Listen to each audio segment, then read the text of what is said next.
The phone call that destroyed Louella Bacall's faith in love came on March 12, 1958, at 6:45 a.m. Lauren was in her Beverly Hills home, still grieving the death of her husband Humphrey Bogart just over a year earlier, when her publicist called with news that would devastate her. Frank Sinatra had announced their engagement to the press without telling her first. The problem wasn't that Frank had proposed. He had, just 3 weeks earlier, and Lauren had accepted, believing she had found love again after losing Bogart. The problem was that Frank had apparently changed his mind about marrying her, but lacked the courage to tell her directly.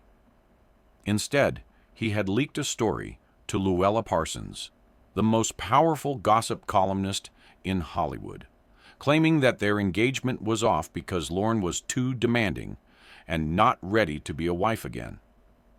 Lauren would spend the rest of that day desperately trying to reach Frank, only to discover that he was refusing to take her calls and had already moved on to his next romantic conquest.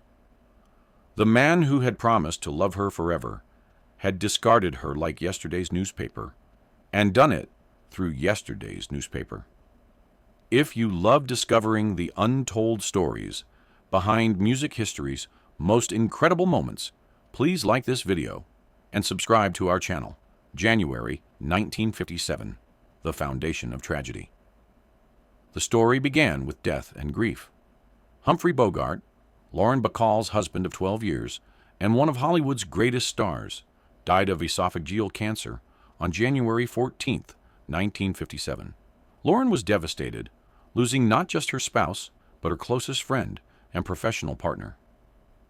Frank Sinatra had been one of Bogart's closest friends, a regular at the couple's legendary parties, and a member of their inner circle of Hollywood elite. During Bogart's final illness, Frank had been a constant presence, offering support to both Bogart and Lauren. Frank was wonderful during Bogey's last months, Lauren recalled years later.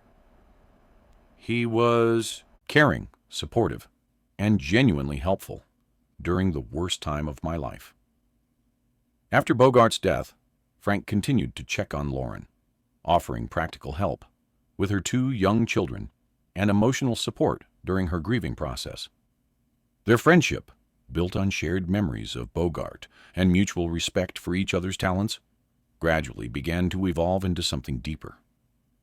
Frank was also dealing with his own romantic upheaval.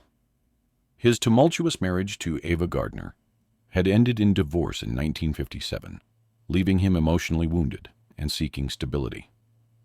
Lauren represented everything Ava wasn't: intelligent, sophisticated, maternal, and emotionally grounded.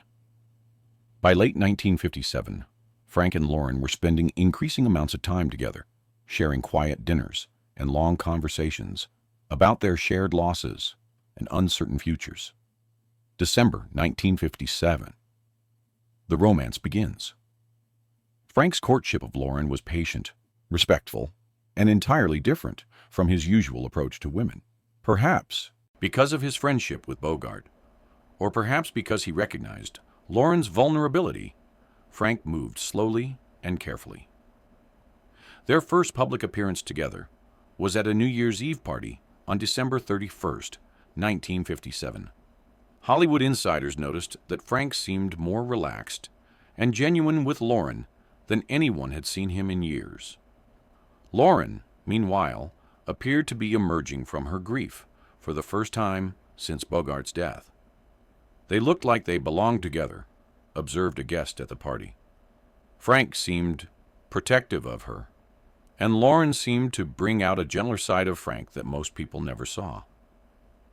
The media began speculating about a possible romance, but both Frank and Lauren deflected questions, claiming they were simply good friends, helping each other through difficult times.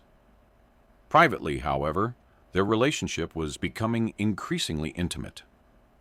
Frank was spending more time at Lauren's home, developing relationships with her children, and behaving more like a devoted boyfriend than a casual friend.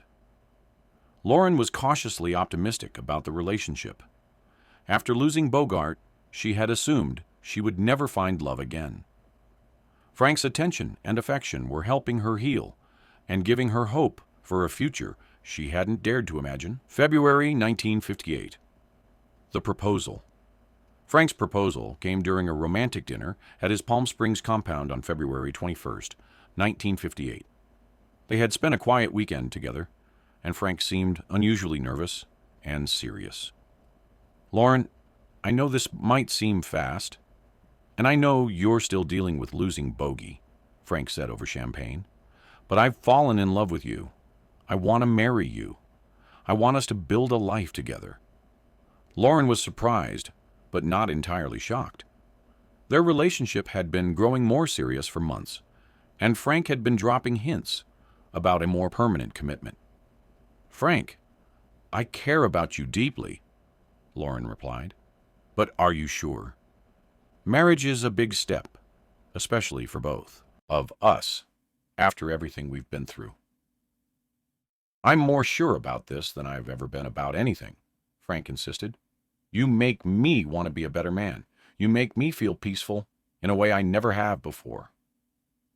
Lauren accepted the proposal, and Frank gave her a stunning diamond engagement ring that had reportedly cost $25,000, a fortune in 1958 money.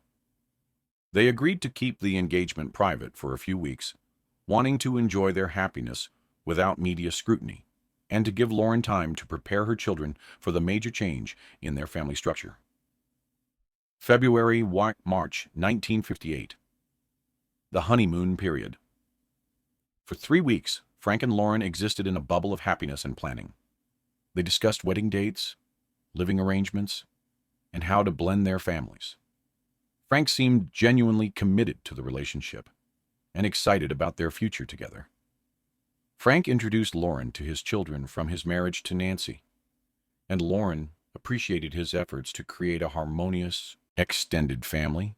They talked about having children together and about Frank adopting Lauren's children from her marriage to Bogart. "Those weeks were the happiest I'd been since Bogey died," Lauren said in her autobiography.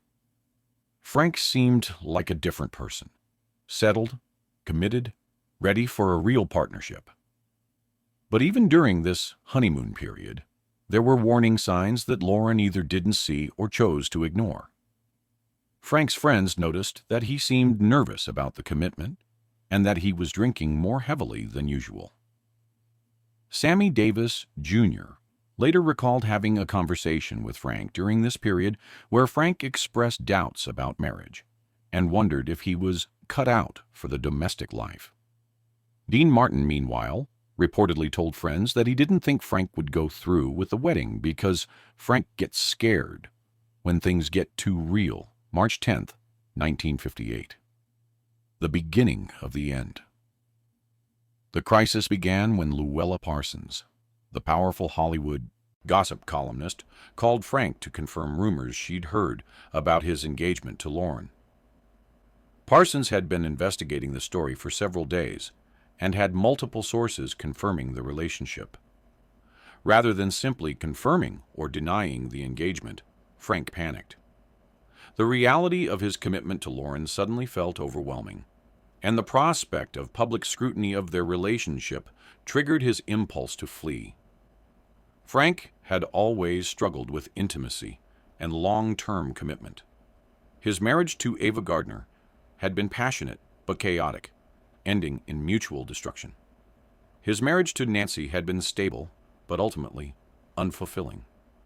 Now, faced with the possibility of a mature, committed relationship with Lauren, Frank discovered that he wasn't ready for what he thought he wanted. Instead of discussing his doubts with Lauren, Frank made a decision that would haunt him for the rest of his life. He decided to end the engagement, but lacked the courage to tell Lauren. Directly March 11th, 1958. The betrayal. On March 11th, Frank called Louella Parsons back and gave her an exclusive story that would destroy Lauren's reputation and their relationship simultaneously. "The engagement is off," Frank told Parsons. "Lauren is a wonderful woman. but she's not ready to be a wife again. She's still grieving Bogart, and she's too demanding about how I should live my life. I realized we're not compatible for marriage. Frank's quotes to Parsons were devastating in their implications. By claiming Lauren was too demanding and not ready, he was essentially blaming her for the failure of their relationship, while positioning himself as the reasonable party who had simply recognized an incompatible situation. Parsons, sensing a major scoop, scheduled the story to run in the next day's newspaper without giving Lauren any warning about what was coming. Frank then compounded his betrayal by refusing to take Lauren's phone calls for the rest of the day. When Lauren tried to reach him at his home, his office, and through mutual friends, she was told that Frank was unavailable and would call her back when he could. March 12, 1958. The humiliation. Lauren learned about the end of her engagement the same way the rest of America did, by reading about it in Louella Parsons' gossip column over her morning coffee. The headline read, "Sinatra-Bacall Romance Fizzles. Frank says Lauren not ready for new love."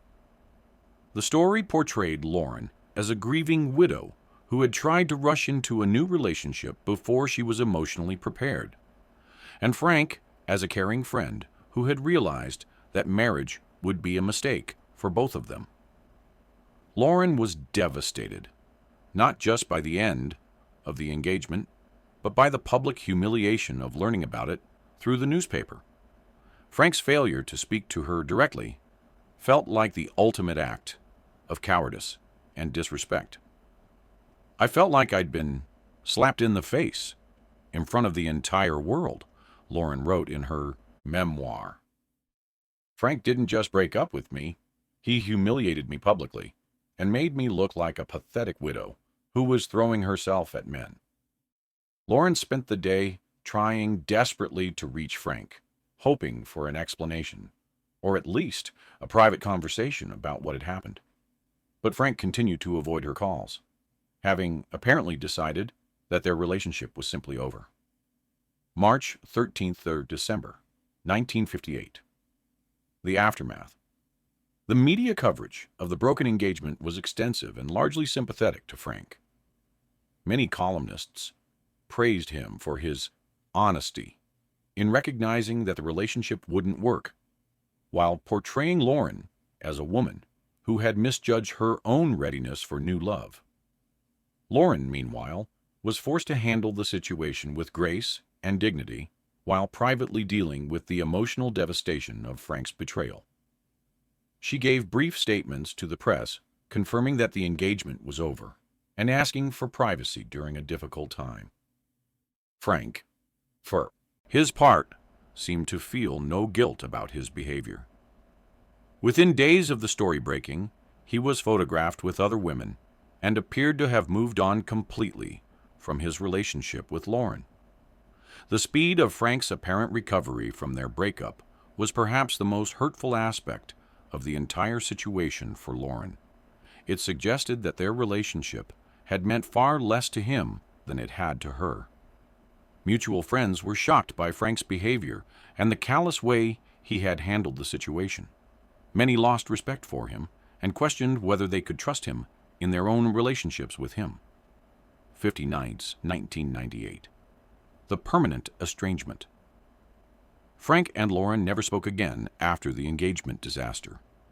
Despite moving in the same Hollywood circles for the remaining 40 years of Frank's life, they managed to avoid each other at parties and industry events.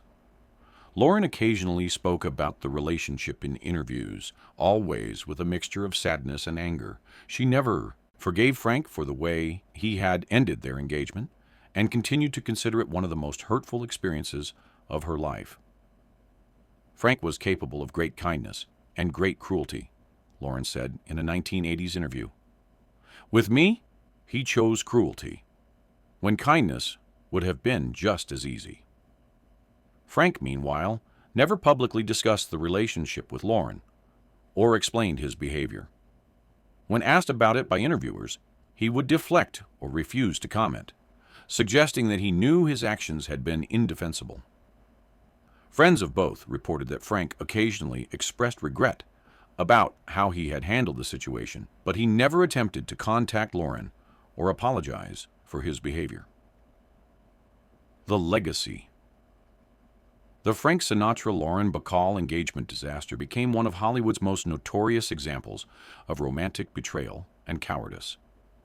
It demonstrated how even sophisticated, mature adults could behave cruelly when faced with emotional challenges they weren't equipped to handle. For Lauren, the incident represented a profound betrayal of trust during one of the most vulnerable periods of her life. Frank's decision to end their relationship through the media, rather than through honest conversation, showed a level of emotional immaturity that contradicted his public image as a sophisticated man of the world. The incident also highlighted the power of Hollywood's gossip columnists and the way celebrity relationships could be manipulated and distorted by media coverage.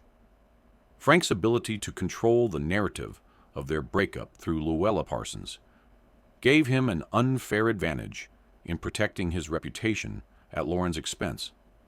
For Frank, the incident became a permanent stain on his reputation among people who knew the true story of what had happened.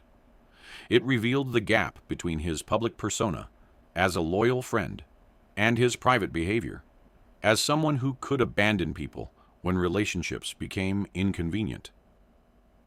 The story serves as a reminder that fame and talent don't automatically confer emotional maturity or moral courage.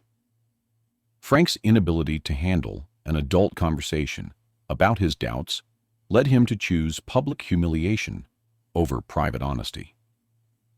Today, the Frank and Lauren engagement disaster is remembered as one of Hollywood's most cowardly breakups, a cautionary tale about the importance of treating people we claim to love with the respect and honesty they deserve, especially during their most vulnerable moments. If this story moved you, subscribe and hit that like button. Share it with someone who needs to know that how we end relationships matters as much as how we begin them, and that true character is revealed not in our moments of passion, but in our moments of difficulty. Have you ever been hurt by someone's inability to have an honest conversation during a breakup? Let us know in the comments how you've learned to value people who choose kindness and honesty, even when relationships become challenging.